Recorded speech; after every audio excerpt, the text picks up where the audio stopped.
So our guest on the Baseball Happenings podcast today is Greg Larson, author of Clubby, a minor league baseball memoir, which is out on University of Nebraska Press. Greg, thanks for joining us on the show. Thanks for having me, Nick. So, Greg, we're looking at the book here, and it's a really wonderful read. I got through it in a few days because the story was, really enthralling about your time being a clubby in the Baltimore Orioles organization. Greg, what was your inspiration for writing the book?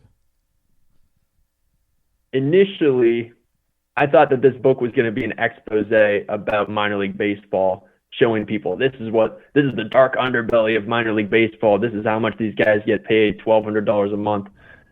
They're fed leftover hot dogs. I thought it was going to be an expose, completely objective journalism is how I wrote the entire first draft.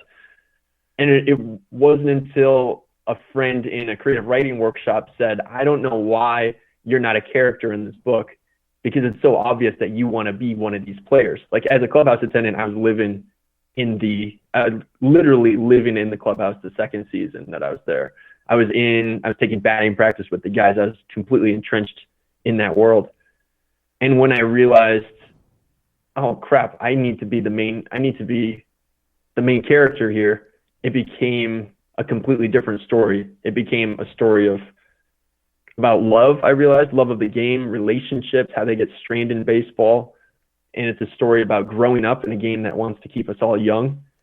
And I think a big part of my inspiration was to show people a world that, even as a hardcore baseball fan, a lot of people never saw short season single A before it got wiped off the map in this last year.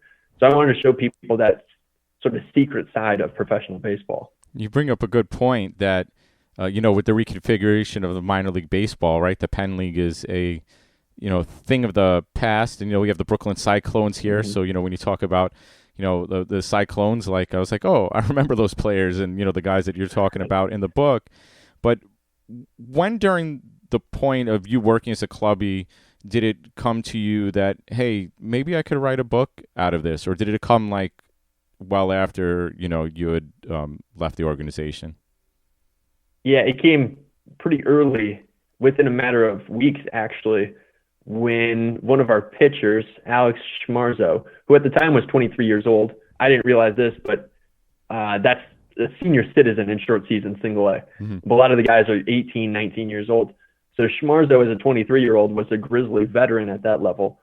And he took me aside a few times and just told me, hey, man, he just gave me a rundown of what was going on there. He gave me this beautiful metaphor that it was like scratching lottery tickets being a minor league baseball player, where every day you're paying more money to play, and every day you're watching somebody else win that lottery and get moved up.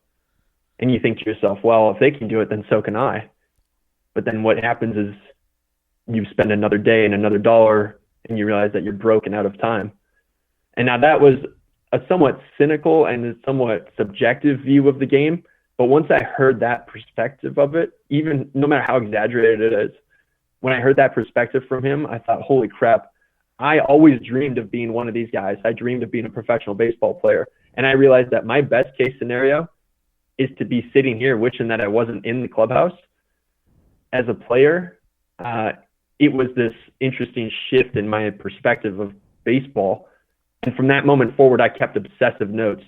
285 pages of notes over those 2 summers.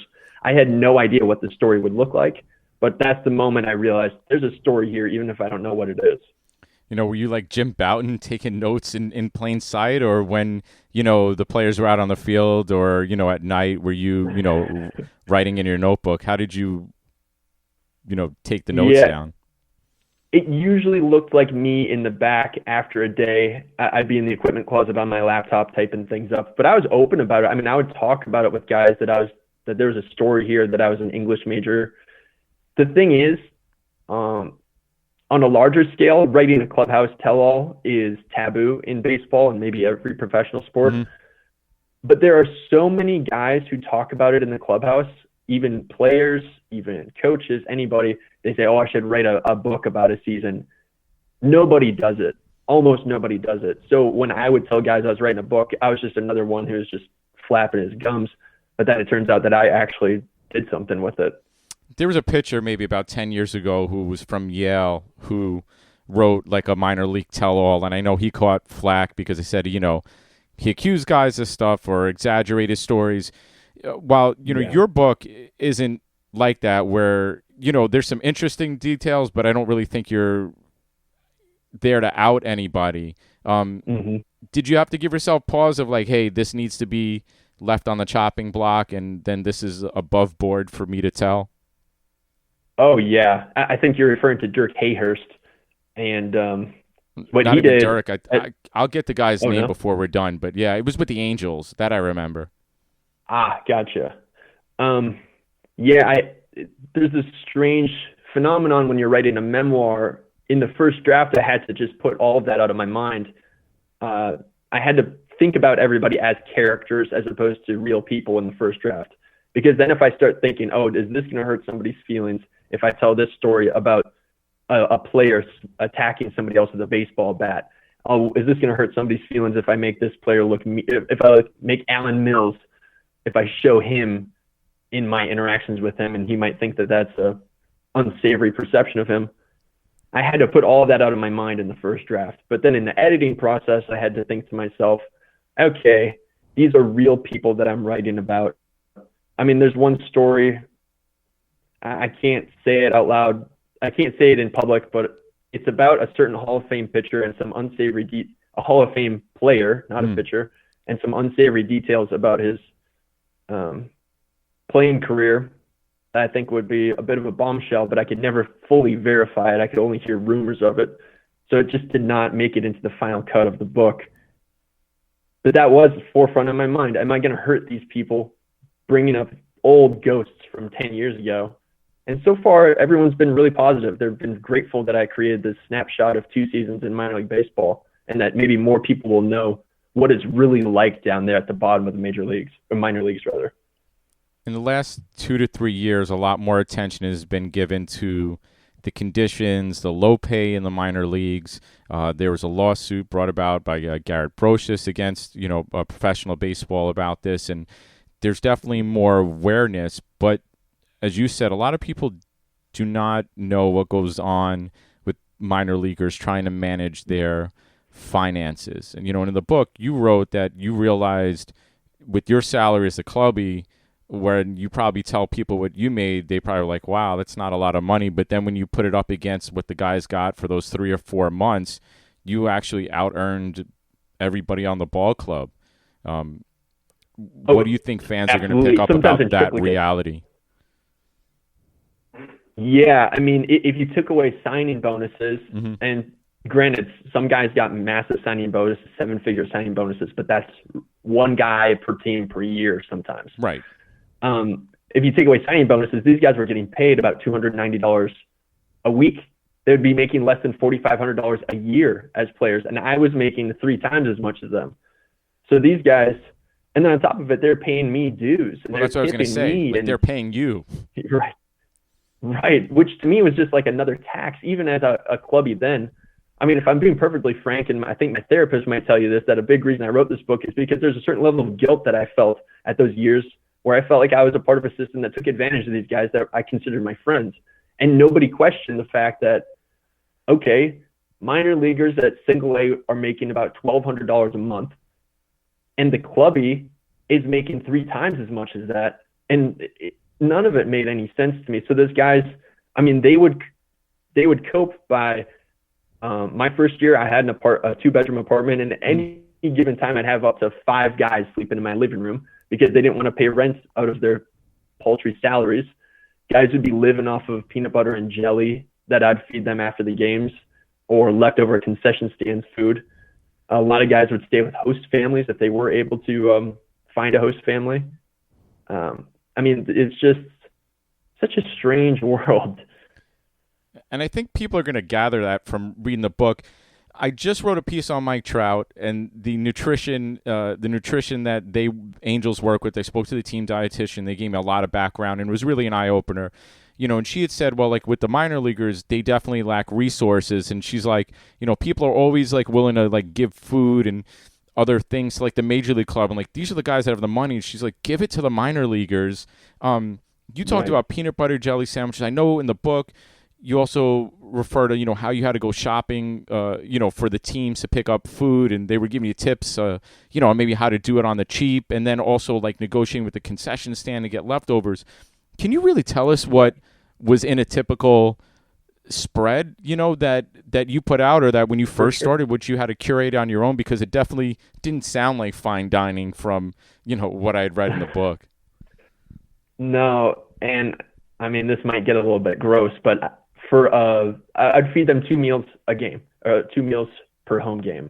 There'd be a post BP spread that would usually consist of cut oranges, cut watermelons, bananas, any other cheap fruits I could find, maybe a few carrots, animal crackers. Mm-hmm. It was really like I was like a soccer mom in there, and I'd give them cold cuts. And what I would do with the cold cuts, turkey, ham, and the real big, like, tube processed turkey and ham, not like nice boar's head or anything like that, and white bread. And so sometimes I wouldn't even put condiments out because it'd get too expensive, because those condiments would go bad too fast. Mm-hmm. And then if guys did not eat the turkey slices, I would bring it into the back and I would refold it, put it into the fridge, and put it out the next day as though it was new, slimy. Even though it had been sitting outside for, yes, slimy is right. And if it got like a sort of yellowish tint on the outside, I would just fold it so that the other side of the meat was facing the players on the plate. Just gross, dude. But I was doing that because I wanted to shave a little bit off the top. I wanted to spend less of the dues money that paid me on food, then I would have a higher profit. And then after the game, I would slip the VIP level would have these like hot plates, these buffets of sometimes nicer food like grilled chicken and vegetables or pastas. Mm-hmm. And at the end of the game, I'd go up there, all the kids working in those kitchens, I'd slip them $10, $15, and they'd give me all of the leftovers from VIP. And I'd quickly try and spread the food out so it looked like it wasn't half-eaten leftovers, and get it on the hot plate so it was presentable to the players. And sometimes I'd barely have enough to feed the team. It was just a crapshoot of what leftovers I could get. And then the visiting team, I would give them, we were already getting leftovers for the home team, right? And then if we didn't eat our leftovers, I'd pack it up and then give it to the visiting team the next day. Just heat it up in the microwave. They didn't know any better. Mm-hmm. That's the food situation in single A baseball.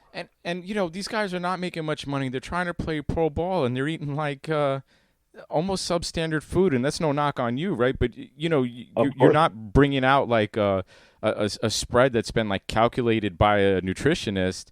How do you think that affects their play on the field, right? It's not like they have a ton of extra money to go out and supplement that. Oh, no. Not only did they not have the extra money, sometimes they didn't even have the extra time to go. Even if they wanted to go out and get some better food, they didn't really have the time to. And so, I mean, I don't know, man. To me, a lot of those guys were just cannon fodder. I don't think the parent club, the Orioles, thought that 95% of those guys were going to do anything other than just be, you know, career minor leaguers. So quite frankly, I don't think the parent organization cared. And I think the only reason they are, you know, minor league teams are getting nutritionists and they're getting more hands-on care in the clubhouses. Ostensibly, we'll see how that plays out. I think that's only because people are starting to find out what minor league baseball looks like for the players. Otherwise, they would have let it slide like this forever. So now, you know, you said, like, look, the organization probably is not that vested in most of the guys, and people who follow baseball know that. They're right. They're like, you know, a lot of these guys are quote unquote filler players in an organization. That's not to take anything away from them, right? As you said earlier, you wanted to play. I played in college. I had a few tryouts. Like, everybody wanted to get there, but you realize at some point, like, you're just not good enough. And even the guys that are there are better than, you know, most of the guys who played college and high school, because they're there and, you know, we're not. Right. Do you feel like the minor leagues, by the contraction, will maybe allow the parent clubs to put a little more attention into the players that are in their system? I mean, that was my dream when I first started writing this book. I was like, I think contraction is great for baseball. A lot of people look, Major League Baseball has shown us time and time again that they're not willing to take care of all of their minor leaguers the way we'd like them to. I mean, they've increased their wages between 38 and 72%, which is great. But it's like saying we're increasing federal minimum wage by 50%. It's like, okay, it sounds good, but we're just going from $7.25 to $11. Like, what are we doing here? And so I think it's an opportunity for them to spread more resources to the minor leaguers. There's still a lot of work to be done. But it's like, these people who say that Major League Baseball should not be getting rid of these 40 teams that they're contracting. It's like a negligent parent who wants to give a kid up for adoption. Okay, they have the resources to take care of all their children, but who are we to say that a negligent parent should be forced to take care of all of these kids? If they want to get rid of some of these obligations, these employees, then maybe that's better for everybody. Yeah, maybe, they'll step up for other players. We have here Right. Greg Larson, who's with us, again, author of Clubby, a minor league baseball memoir that's out on University of Nebraska Press, and it's about his time, 2 seasons in the minor league affiliate for the Baltimore Orioles in Aberdeen Ironbirds. And if people are familiar with Aberdeen, they played at Cal Ripken Stadium. Do you have any interactions with the gentleman who was his namesake? I know you mentioned him briefly in the book. I think one day he came in, but was that the only time you saw him? Right. I saw Cal Ripken Jr. twice, I believe, in my 2 years as a club. You never actually met the guy who shook his hand. But on the other hand, he had a lot bigger fish to fry. A lot of people don't know this, but in 2012, the first year that I was in the clubhouse, his mom, Violet, was kidnapped and abducted for most of a day. And he was working with the FBI. They had a $100,000 reward out for any information. She recently passed away this year in March, and they still don't know they don't know, not only do they not know who it was, but they don't even know a motivation for this kidnapping. And so he had a lot bigger fish to fry than to interact with the clubhouse attendants. Yeah. Yeah. But, I know he's done a lot for baseball, especially like the complex is like right behind there. And, they've made a really substantial business off of Ripken baseball. Oh, yeah. I mean, Ripken and Aberdeen, that's their hometown. So the two are synonymous, and they have this amazing complex where kids from all over the world come play in the Ripken World Series, and they have these small replicas of Wrigley Field, Memorial Stadium, Camden, all these amazing stadiums, and they come in and they've built a dynasty there around Ripken's name. Yeah, they have, and he's the legend of the game, and I met him many years ago at spring training, and even after a full hot spring training, after breaking the record, he came back out on the field and signed autographs for an hour. I mean, it was incredible to see. He knew people were there. He knew people were there from this is when the Orioles were in, Fort Lauderdale. But, back to your story about, being a club. You also spoke about relationships. You talk about, you trying to manage a relationship at such a young age in the book. And as I read it, I'm like, oh, I think I see where this is going. But, that was also just part of seeing that pan out. But also, all the players. You have players from foreign countries. You have players from all over the United States, and they're, put in this clubhouse, and a lot of them are away from home first time, fresh out of high school, don't know how to manage their money, don't know how to manage their living space, which I'm sure you saw, when they came and stayed with you, right? Or feed themselves or do their laundry, right? How does that game how did the game first, I guess, strain your personal relationship, and then what did you see, with the players? Yeah, with me, the strains, one of the big themes in the book is the parallel between the issues that I went through and what the players went through. For me, my relationship, I was with a girlfriend at the time, my college sweetheart, and she could see my desire to chase a dream that was no longer realistic for me, to be a professional baseball player. And she could see that my being in that clubhouse was not good for me. It was like chasing a dream that had passed so long ago. I bet .091 my senior year of high school. I was not a prospect to be a professional baseball player. And yet there I was, showing up to the clubhouse year after year, and the second year becoming even more entrenched in that world. And it got to the point where in the off season between my 2012 and 2013 seasons, I wasn't doing anything when I went back to live with my girlfriend. I was drinking beer at 11 a.m. I was playing Madden 2007 on PlayStation 2, franchise mode, just too much time playing video games. And she just stopped and looked at me and she said, "Do you really want to go back to Aberdeen? Because that's the path that you're on right now." And it messed with my relationship to the point where, well, it was a big strain on us. I won't give away what happens in the end. But what I saw from the players, I mean, as far as romantic relationships go, that I didn't see as much of that strain. What I saw is family relationships, particularly with Dominican guys. Mm-hmm. Perfect example, one of our pitchers, Jose Figueroa, he, in the middle of batting practice, went to another pitcher, an American guy who spoke decent English, and said that he needed to get some money back home to the Dominican immediately. And the American guy was like, "Harry," he said, "Okay, that's fine. We'll just find you at Western Union tomorrow." And Jose Figueroa said, "No, we need to get it there right now." And so as the warm-ups were ending and the game was going on, these are bullpen pitchers, so nobody cared that they were missing.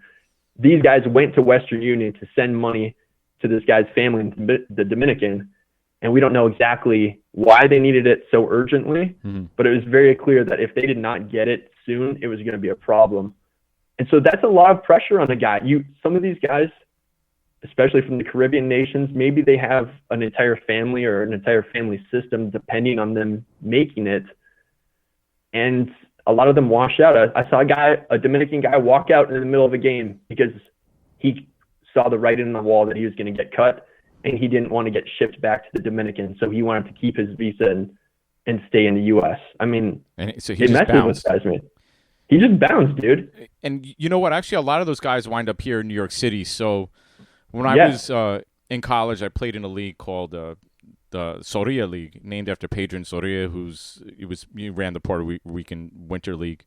And a lot of the guys who played in that league were former minor league guys who wound up in New York City because they could get a job here.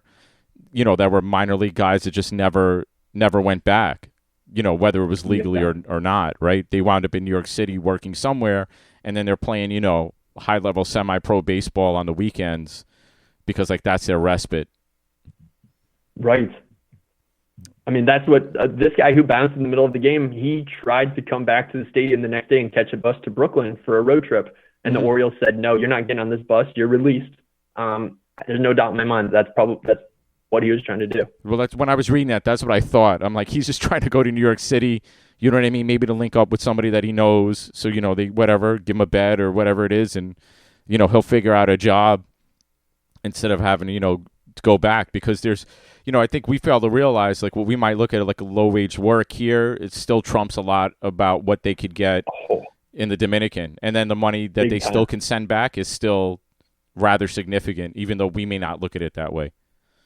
Oh, 100%. I mean, that's the big thing that I saw in the minors. There are more minor league Dominican players than there are in or I should say a larger percent of minor leaguers are Dominican than there are a percentage of Dominican major leaguers.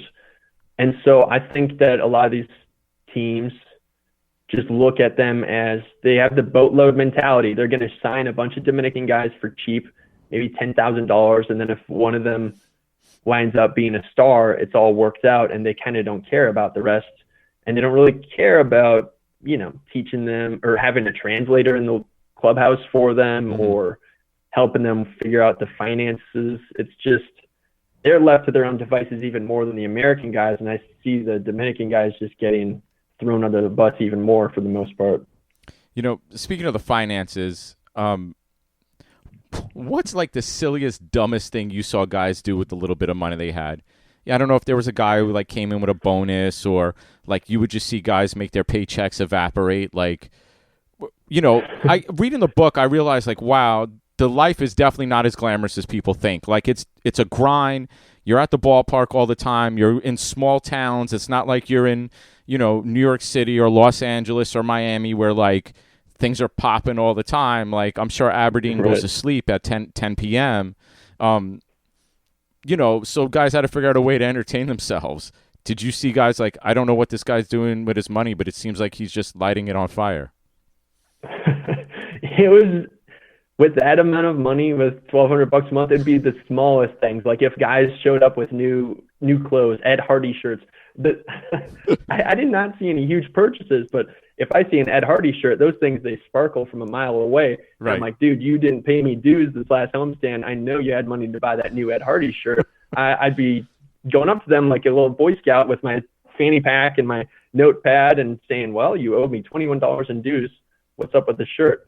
But like, and big TVs, big cars, there was not enough money going around for that kind of stuff. Right. Because I guess the bonus guys don't really get sent to short season A-ball. No, they're there. 2012, Kevin Gossman, first round draft pick. He was with us for, I think, 2 starts, and he was gone so fast it was like he was never there. Hunter Harvey in 2013, he was a early round guy. He was with us for maybe the last couple weeks of the season. And so if they are in our clubhouse, they are just shooting through. Yeah, I remember when Conforto was in Brooklyn, and he tore that league up. But I never saw Brooklyn so excited. Like people were coming out just to see him. Oh yeah, I mean that was exciting, especially rehab guys, major league rehab guys, especially in the in the Orioles organization. All the Orioles affiliates are right nearby. Bowie, Delmarva, Aberdeen are all near Baltimore. And so when we'd get a rehab starter, food. I mean, yes, dude, post-game food, that was the hotness. We had, if somebody, a major leaguer comes to a minor league team and does a rehab start, it's customary for them to buy the post-game spread. And in minor league baseball, the post-game spread is of utmost importance. Nobody cared if I washed their pants well or anything like that. All they cared about was good food. Brian Roberts. So we have a bunch of fans in the stadium coming to see Brian Roberts in 2012 do a rehab stint, all-star second baseman. He shows up too late to buy the spread in his first game, but he comes by the equipment closet and says, "Hey, I want to get a spread for the guys at the second game. What do you think I should get him?" I was like, "Applebee's is nearby. That's fine dining in Aberdeen, Maryland." He's like, "Cool, I'll get them Applebee's after the game tomorrow." And so word spreads in the clubhouse. It's like whispers the secret, Applebee's. We're getting Applebee's, and everyone's all stoked about it. Nobody cares about the game. The next day rolls around. It's supposed to be Brian Roberts' second start for the rehab stint. Pre-game, we're all just watching ESPN. All of a sudden, we see Orioles manager Buck Showalter and Brian Roberts holding a press conference. And they say that they're shut because his rehab start the night before in Aberdeen went so poorly, his oblique is still hurt. He's shutting it down for the season, getting season-ending surgery. All of Orioles Nation, everybody in the state of Maryland is like, "Oh my God, there goes our second baseman." And all of us in the clubhouse were like, "Oh my God, there goes our post-game spread." Like that's how important that little stuff is just for our happiness. We lost Applebee's. That's more important than losing the game or losing our second baseman. Yeah. Right, because the games, I guess, after a while become inconsequential. Like, I got that from reading the book, right, that the wins and losses really weren't the thing. No, I mean, that second season, they were more important because we started to get closer to maybe being a playoff team for the first time in Aberdeen Ironbirds history. Mm-hmm. But that first season in 2012, when we were 22 and 100 million, whatever it was like, no, wins and losses did not matter. Coaches started to X out days on the calendar just to count down until the end of it. It was more like, am I working on something new with my swing, or am I getting my balance point on my pitches? It was more like those were the emphases rather than the wins and losses. Yeah. And, I guess I got to be tough for the coaches too, right? You had a lot of former major leaguers, who were coaching, and, they're not getting probably paid the best either. And they're beating the bushes. A lot of characters that you describe in the book between, Allenson and Mills, and then, Matt Marola the second season. I'm sure I'm missing like one or two guys, or Brad Comisk, but like, what did you see from the former major leaguers? Like, were they really excited to be there, or was it just like another job to them? Like, were they hoping that they'd get called up to the big league team too? What did you see? It was a widespread of all of those things you just said. Like, Alan Mills, I don't know. Alan Mills is a complicated character for me personally, and just in general. Alan Mills was our pitching coach both seasons, and 12 years in the majors. He had been in some pretty famous brawls in Major League Baseball. And he and I, I was green. I was new, and he was he was a veteran. I thought that he wanted to move up to the majors just like me, and I think I misread him. And I didn't realize that until recently when he called me after reading the book. First of all, he thought that I made him the villain of the book, and I was like, no, dude, you're not the villain. If anything, the Orioles front office is the villain. But, like, Mills was not the villain of this book. I think he was content to be in Aberdeen. He felt comfortable with his career. I think somebody like Matt Marullo, who is no longer in baseball, I think he just really loved being around the kids. Like, he loved coaching kids. Like, he just loved whether their kids were 10 or whether they were a 22-year-old first-round draft pick. He just loved seeing somebody working on something in the cages and giving them a little piece of advice and helping them fix it. I mean, he's from a baseball family, right? Like, I had interviewed his, now deceased uncle Lenny Marullo, who was like really one of like the last old timers, played in the World Series with the Cubs. He even played with Hiram Bithorn, who was like the first Puerto Rican to play in the majors, and that's what I'd interviewed him about. And I don't know, I met Marullo years ago. He seemed like a guy, like a baseball that just enjoyed it, and the bit about him working with you, I think, kind of solidifies that. Yeah, he took me into the cages one night and worked with me on my swing. I mean, granted, Matt, love him to death. He's the nicest guy, but he was drunk off his ass most of that season. And so we were drunk in the clubhouse late one night and before a road trip, and he took me into the cages and helped me on my swing. And I was like, it's the best batting lesson I've ever had in my entire life. Right. He cared so deeply. And then when he left, he left me a message. He left me a handwritten letter saying that he loved that night in the cages, and I had no idea that he'd even remember it, let alone remember it at the end of the season. So like that dude, his family, that was another part of the book that I cut out just because it was too much raw research. It was apropos of nothing really, but I did a lot of research on him and his grandpa and his dad and their baseball dynasty that had to get cut out from the book. That was the most painful thing to cut out just because that family is, I love them so much. Yeah. Well, some things you have to make tough decisions when you're narrowing down a book like this.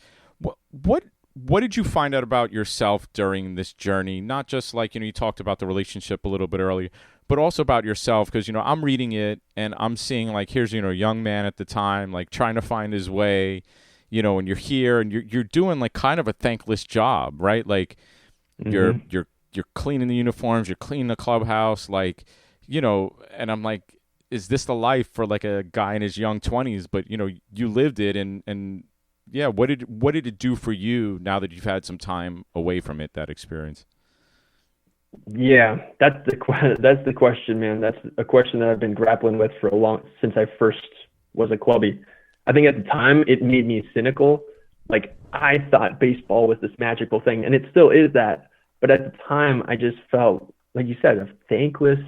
I felt self-absorbed. I felt like baseball was not this amazing thing that I thought it was, because look at the foundation of it here in the low-level minor leagues.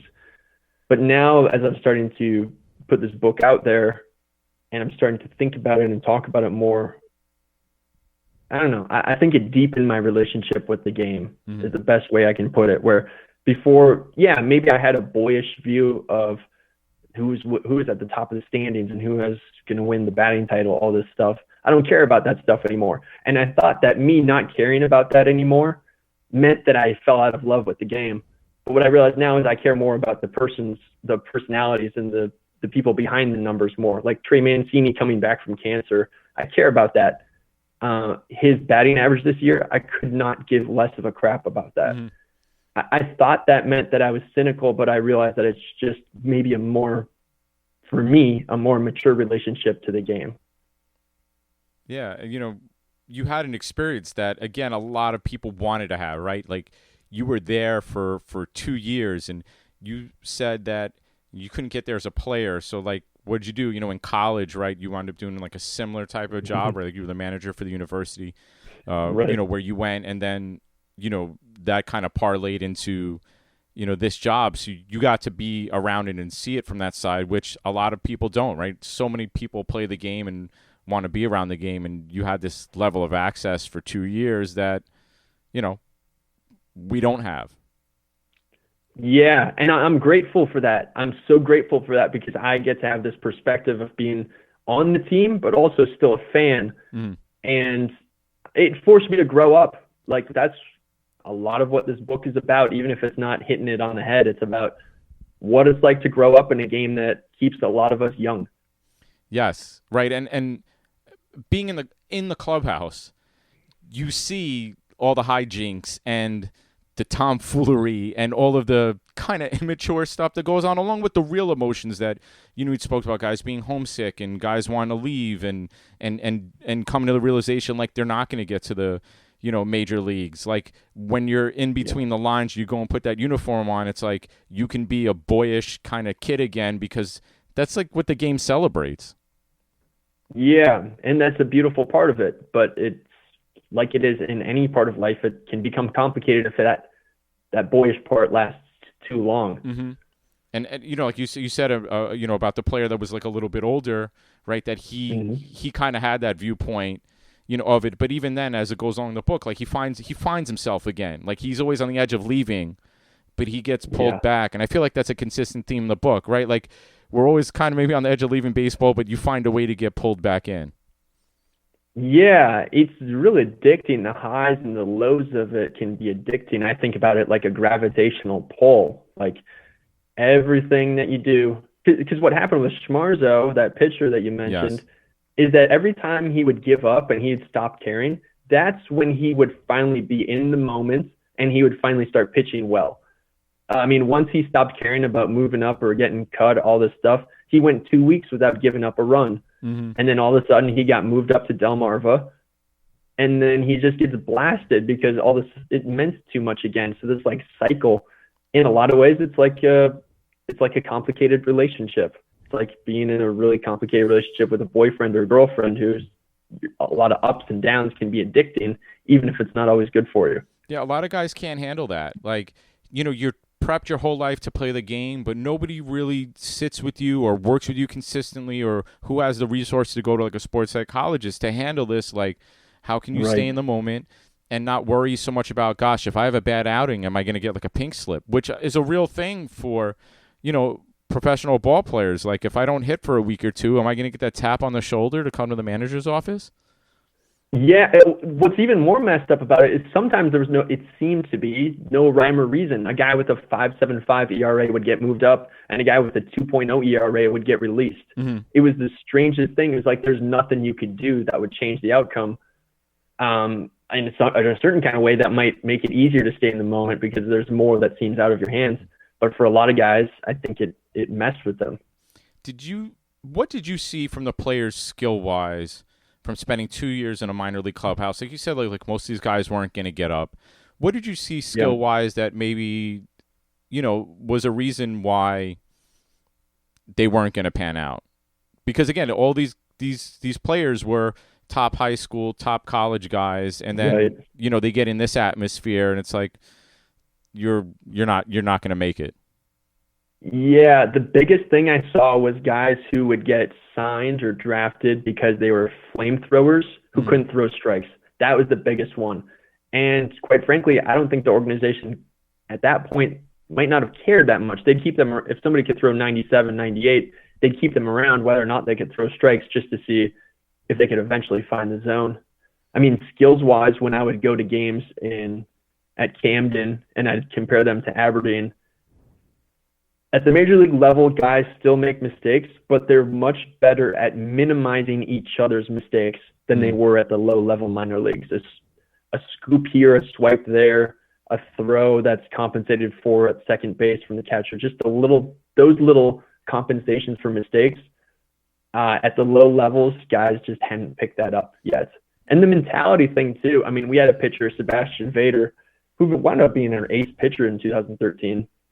But he had in 2012, I mean, he was so unlucky. He had a 3-something ERA, and he was 1-7, I believe, that year. And he just had this mentality that everybody was going to screw him, to the point where I remember our shortstop made an error behind him, and this pitcher sarcastically gave a round of applause to the shortstop in the middle of the game after an error.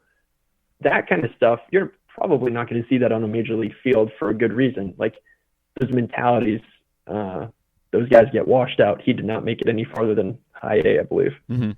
Yeah, no, you can't do that, right? Like you can't show up your teammates or think that maybe they're purposely not, playing up to, this isn't major league, right? Like they're not, they're not purposely kicking balls because they don't like you, that's not happening. But, Greg, like I said, the book was a wonderful, just a wonderful look inside that life. And this isn't so much of you telling stories about like each individual player. It really is the side that we don't get to see, and it made me reflect also a lot like on my youth, because I was sitting there of like, as like a younger man, could I go through this experience? Because I was trying to get the why of like, why'd you come back the second season?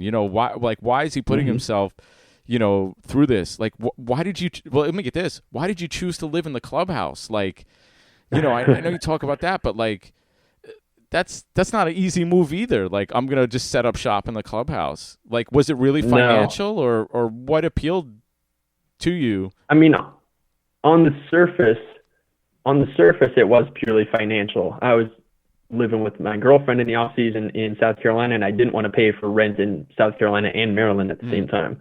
But that was just a rationalization. I mean, psychologically, that was like my unconscious way of becoming even more entrenched in this world of I'm so close to baseball now that I'm literally living in the stadium.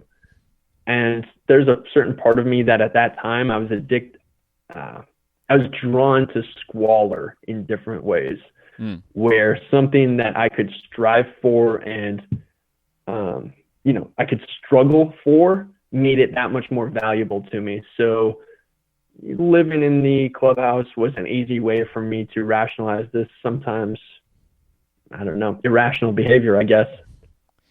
But I'm curious as a reader. Yeah. I mean, I can tell you what I think, but as a reader, I am curious why you thought, if you're just looking at that person as a character, what do you think his motivations were for coming back that second season at all?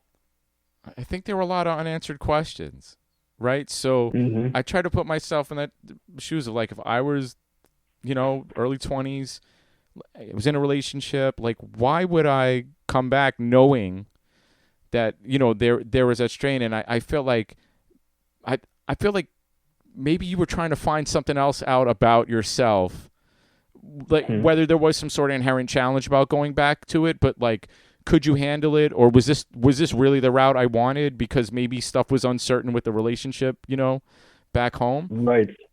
And that's what I kind of got out of it, because I didn't expect the second season. Let's put it like that. When I got about halfway through the book, I thought there was just going to be more detail about the first season, and that when it got to like you contemplate, I'm like, no, he's not going back. And he went back. And that was definitely a surprise to me. Yeah, I think you hit it, man. Like there were more. It was almost like I had to prove to myself that world was as seedy as I thought it was in order to not come back later. Like I'm going to go all in on this. I'm going to be living in the clubhouse. I'm going to be the scheming clubby. I'm going to be running all these scams with bats and paraphernalia, all this kind of stuff. And prove to myself that this is so much what I don't want that I can finally have an excuse not to come back after this season. Right. And that's what I was going to ask you is, when did you get to the point that you decided, like, I'm out? Like, I'm not going to try to move up in the system. Like I had it. I'm out. It's time for a different look in life. Yeah. When after that second season, when a certain Orioles minor league executive promised me a spot at spring training to come back as a clubby in Sarasota, and I never got that call, that's when I realized, okay, this is over. This is all just BS. This is just me playing, I don't know what. This is just me putting on a jersey is a perfect symbol for me just pretending. It's me fantasizing about something that's never going to happen, and me going back that's it. When I didn't get that call, that was it.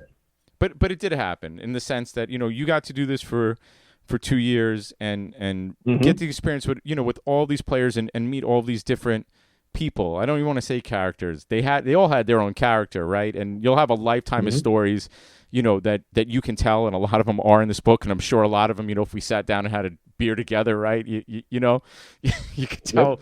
quite a few more of them. Right. And now this serves as a resource for if people really want to get in the game, right? What would you recommend to them, right? Because I'm sure there's other younger people out there, or even people that are maybe looking for a career change. Like, I want to get involved, and I want to be part of an organization, and this might be my way in. What would you tell them about how this book might either influence their decision? Yeah, influence their decision.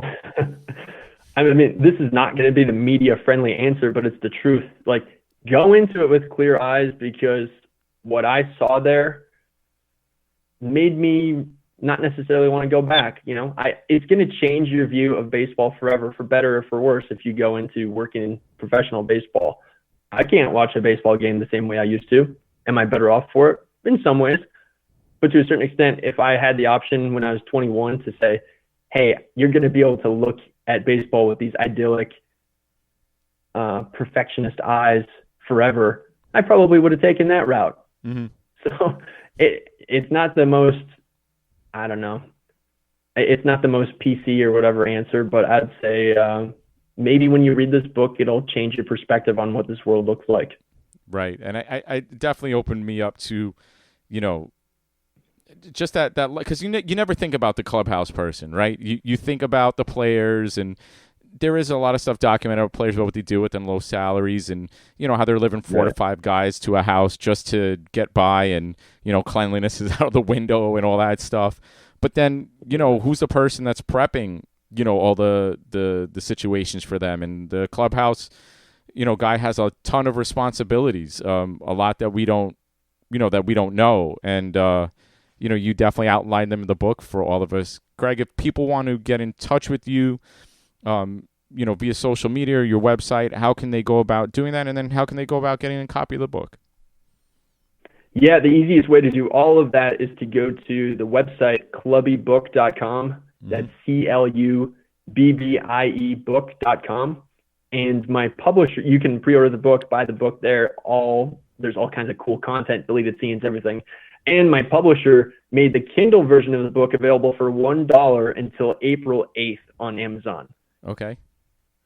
Yeah, so if people really want a easy entry of the book, if people don't want if they don't want a hard copy because they're trying to cut down the stuff in their house, and for this is definitely worth more than the $1 that someone would pay for for a book. It's really entertaining, and people are going to recognize some names, right? There are some names that people are going to recognize, and especially that second season, I'm like, oh, those guys made it up to the major leagues. So, there are going to be guys that people can follow, and if you're a little bit older, you'll recognize the coaches and their personalities, and may have seen them play too. Right. Absolutely, yeah. Trey Mancini, Mike Yastrzemski, Gary Allenson, Alan Mills, all those guys and more. Yeah, well, it's a wonderful read, and Greg, it was excellent talking with you, and I really wish you luck and success with the book, because it's you peeled back a layer that, like you said, most people don't know, and might change their opinion about what it is about being not just a professional ball player, but being part of the team staff. Of course, and I just wanted one quick thing. I just want people to know that this book is not about me being me trying to show how difficult that world is. This book is really a backdrop to show what it's like to grow up. It's a coming of age story told via baseball.